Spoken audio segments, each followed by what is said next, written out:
Hello dear students, welcome back to organize knowledge channel. और आज की जो वीडियो है उसमें डिस्कस करेंगे worksheet number 93 for class 10th विषय विज्ञान है। और ये वर्कशीट आपके लिए 21 फरवरी 2022 के लिए शेड्यूल की गई है।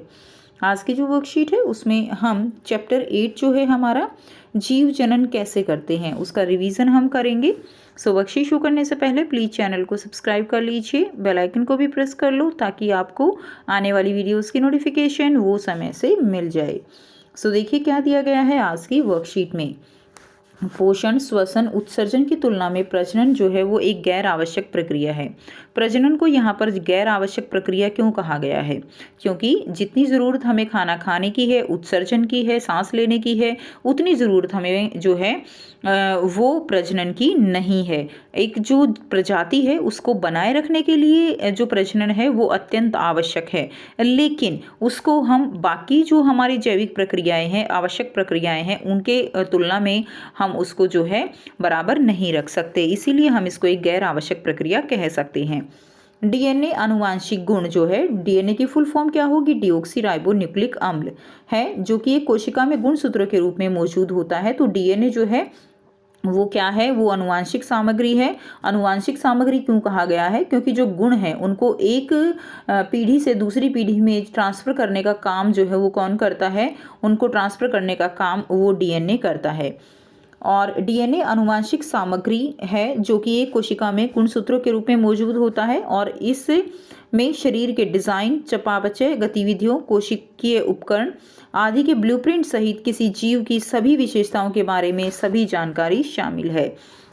ठीक है, तो इसके अंदर जो भी जानकारी होती है जो कि एक बेटी कोशिका में, डॉटर जो कोशिका होती है उसके अंदर जानी चाहिए, वो सारी जानकारी इसमें होती है।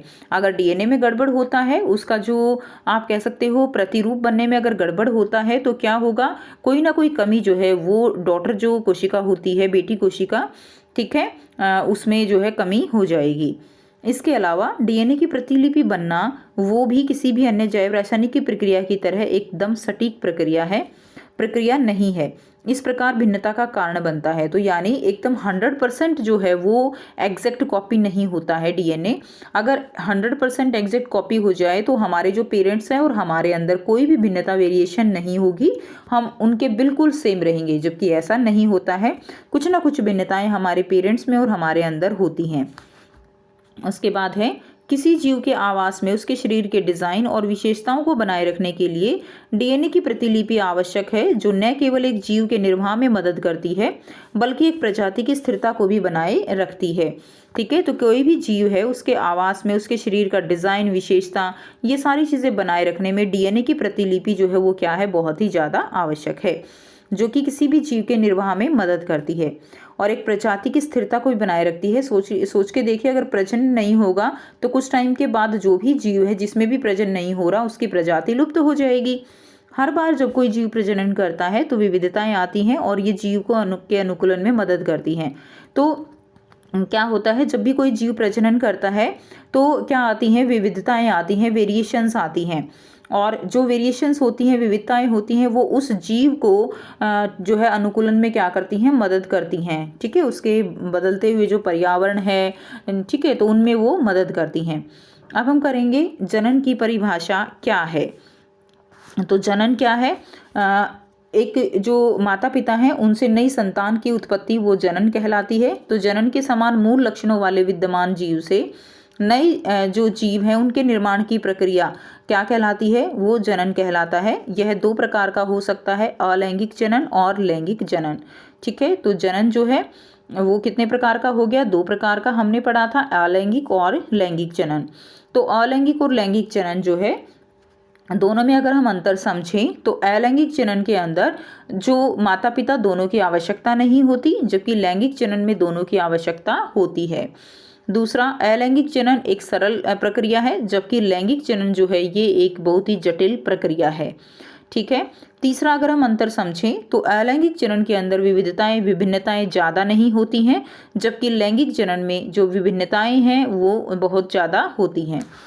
नाउ अगर हम अलैंगिक जनन की बात करें तो अलैंगिक के बहुत सारे, आपने जब वर्कशीट की थी, चैप्टर किया था, तो उसमें आपने बहुत सारे जो प्रोसेस थे वो पढ़े थे। ठीक है, जिसमें देखिए सबसे पहले क्या है? विखंडन, इनको हम आगे की वर्कशीट में डिस्कस करेंगे। विखंडन में हमने किया था द्विखंडन और बहुखंडन। द्विखंडन यानी 2 में विभाजन लाइक अमीबा, बहुखंडन यानी बहुत सारी कोशिकाओं में विभाजन लाइक प्लाज्मोडियम। हाइड्रा में मुकुलन होता है, खंडन होता है स्पाइरोगायरा में, पुनरुद्भवन होता है प्लेनेरिया में, बीजांड समाज संघ जो है वो किस में रहेगा, वो कवक में होता है, और कायिक प्रवर्धन वो पेड़ों में होता है। ठीक है, तो इस तरह से ये किसकी टाइप्स रहेंगी, ये अलैंगिक जनन की टाइप्स रहेंगी। उसके बाद आपको यहाँ पर बहुत ही आसान से बच्चों 9 जो है प्रश्न दिए गए हैं, ठीक है, जिनके आंसर हम करेंगे। पहला प्रश्न है, प्रजनन में डीएनए की नकल का क्या महत्व है। ठीक है, तो प्रजनन में डीएनए की नकल का महत्व हमें बताना है। तो डीएनए की प्रतिकृति यह सुनिश्चित करती है कि कोशिका विभाजन के अंत में बनने वाली प्रत्येक बेटी कोशिका को समान मात्रा में डीएनए प्राप्त होता है। अगर डीएनए की प्रतिलिपि नहीं बनाई जाएगी तो बेटी कोशिकाओं को सभी आवश्यक गुण नहीं मिलेंगे। दूसरा प्रश्न है, यह सिद्ध करने के लिए कथन दीजिए कि विभाजित करते समय कोई जीवाणु अपनी सटीक प्रतिलिपि नहीं बनाएगा। ठीक है, तो देखिए प्रत्येक कोशिका अपनी आनुवंशिक सामग्री की नकल करते समय अलग अलग डिग्री में भिन्नता दिखाती हैं, क्योंकि डीएनए की नकल अन्य सभी जैव रासायनिक प्रक्रियाओं की तरह एक पूर्ण प्रमाण प्रक्रिया नहीं है। मतलब कि जैसे सभी जीव सांस लेते हैं, जिस तरह से हम सांस लेते हैं, हमारे पेरेंट्स भी सांस लेते हैं, ठीक है, लेकिन फिर भी जो है क्या है कि हम उनकी तरह पूरी तरह से जो है वो आप कह सकते हो कि 100% सटीक प्रतिलिपि नहीं होते हैं। नेक्स्ट देखिए, प्रश्न 3 है, भिन्नता क्यों महत्वपूर्ण है। तो जीवों के समूह में आनुवंशिक भिन्नता कुछ जीवों को उस वातावरण में दूसरों की तुलना में बेहतर तरीके से जीवित रहने में सक्षम बनाती है जिसमें वे रहते हैं, इसलिए भिन्नता महत्वपूर्ण है। डीएनए का विस्तार करें, तो डीएनए की फुल फॉर्म होगी डीऑक्सीराइबो न्यूक्लिक एसिड। प्रश्न 5 है, अलैंगिक जनन को परिभाषित कीजिए। तो अलैंगिक प्रजनन एक प्रकार का प्रजनन है जिसमें युग्मकों का संलयन जो है शामिल नहीं होता। ठीक है, तो युग्मकों का संलयन जो है वो मिलना वो शामिल नहीं होता है अलैंगिक प्रजनन में। नंबर 6 है, डीएनए कोशिकीय उपकरण बनाने के लिए कैसे जिम्मेदार है। तो डीएनए की नकल के साथ एक अतिरिक्त सेलुलर उपकरण का निर्माण होता है ताकि उनकी बेटी कोशिकाओं के बीच समान रूप से वितरित किया जा सके।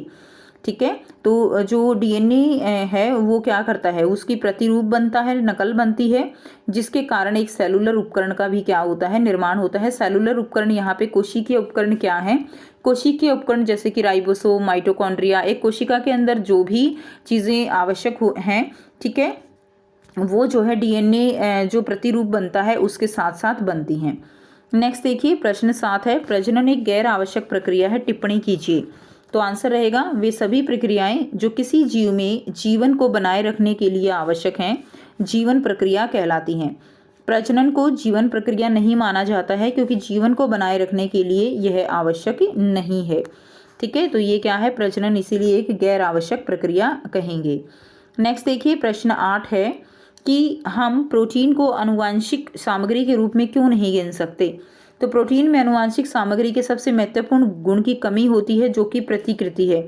ठीक है, इसीलिए यह आनुवंशिक सामग्री नहीं है, यानी जो रेप्लिकेशन का गुण होता है, प्रतिकृति बनने का गुण होता है, अगर वो किसी प्रोटीन में है तो वो केवल और केवल डीएनए में है, इसीलिए डीएनए को हम आनुवंशिक सामग्री कहते हैं। बाकी जो दूसरे प्रोटीन है उनके अंदर ये प्रतिकृति का गुण नहीं होता, इसीलिए उनको हम आनुवंशिक सामग्री नहीं गिनते।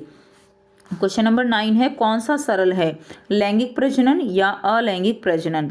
तो देखिए उत्तर रहेगा अलैंगिक प्रजनन सरल है क्योंकि इसमें युग्मकों का उत्पादन शामिल नहीं है, इसलिए जो अलैंगिक प्रजनन होता है वो सरल है।